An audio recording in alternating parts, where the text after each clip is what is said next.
আমি doctor Jayashree Saha, associate professor obstetrics and gynae, popular medical কলেজে কর্মরত আছি। আজকে আমি আপনাদের সামনে এসেছি প্রেগনেন্সির আগে বা গর্ভধারণের আগে কী ধরনের সতর্কতা বা কী করা উচিত সে বিষয়ে কিছু বলবার জন্য। প্রেগনেন্সি আমাদের মেয়েদের জন্য আসলে একটি খুবই এক্সপেক্টেড একটা ব্যাপার, আকাঙ্ক্ষিত বস্তু, কিন্তু এই গর্ভধারণটি যদি সঠিকভাবে না হয় তাহলে কিন্তু অনেকগুলো ঝামেলা হতে পারে। আবার অনেকে আছে হয়তো কিভাবে চেষ্টা করব বা কিভাবে শুরু করব এটা নিয়েও অনেকের মনে অনেক ধরনের প্রশ্ন থাকে।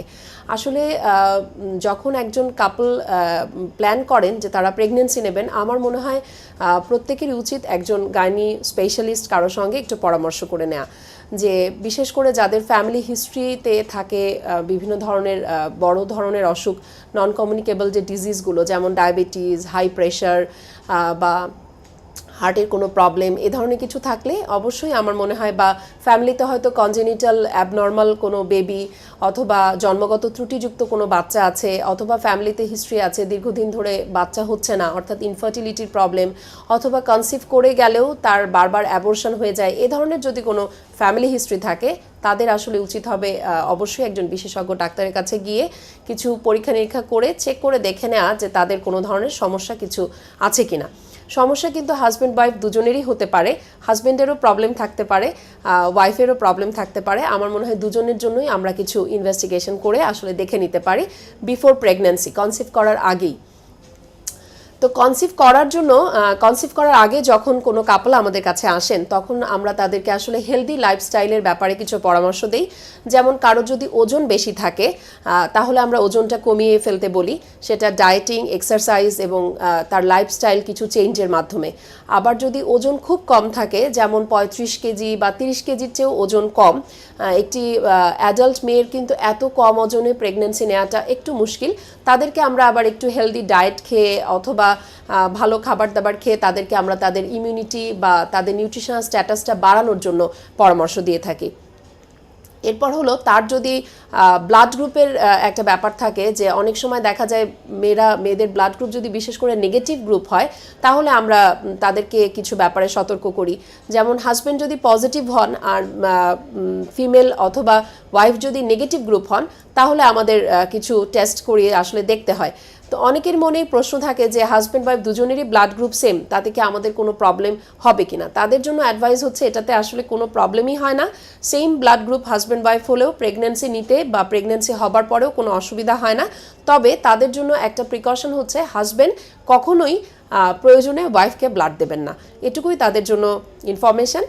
আর আরও কিছু ব্যাপারে আমরা আসলে সতর্ক করি, যেমন আমরা টেস্ট করাই ফিমেল পার্টনারকে যে তার শরীরে রুবেলা অ্যান্টিবডি আছে কিনা। রুবেলা হলো মিজলস বা হামের একটি ভ্যারাইটি। রুবেলার অ্যান্টিবডি যদি শরীরে না থাকে তাহলে আমরা ফিমেল পার্টনারকে MMR নামে একটি ভ্যাকসিন দিতে বলি। এই অ্যান্টিবডিটা শরীরে তৈরি হতে প্রায় 3 মাসের মতো সময় লাগে এবং 3 মাস পরে গিয়ে তাকে আমরা কনসিভ করতে বলি। এটা একটা সমাধান হতে পারে, যাতে প্রেগন্যান্সিতে ওই মেয়েটির যদি হাম বা রুবেলা হয় তাহলে তার গর্ভস্থ শিশুটির কিন্তু বিভিন্ন ধরনের জন্মগত ত্রুটি হতে পারে বা বাচ্চাটি অ্যাবর্শনও হয়ে যেতে পারে। কাজেই এই কমপ্লিকেশনটা আমরা ইজিলি অ্যাভয়েড করতে পারি যদি আমরা তাকে আগে থেকে একটা ভ্যাকসিন দিয়ে নিতে পারি, বা তার যদি আগে দেয়া থাকে আমরা কিন্তু টেস্ট করে সেটা বের করে নিতে পারি। তারপর হলো মেয়েটির যদি অ্যাজমা বা এই ধরনের কোনো প্রবলেম থাকে তাহলে তাকে ওটা আমরা কারেকশন করে অথবা কন্ট্রোল করে প্রেগন্যান্সি নিতে বলি। একজন রেসপিরেটরি মেডিসিন স্পেশালিস্টের সাথে কনসালটেশন করে নেওয়া যেতে পারে।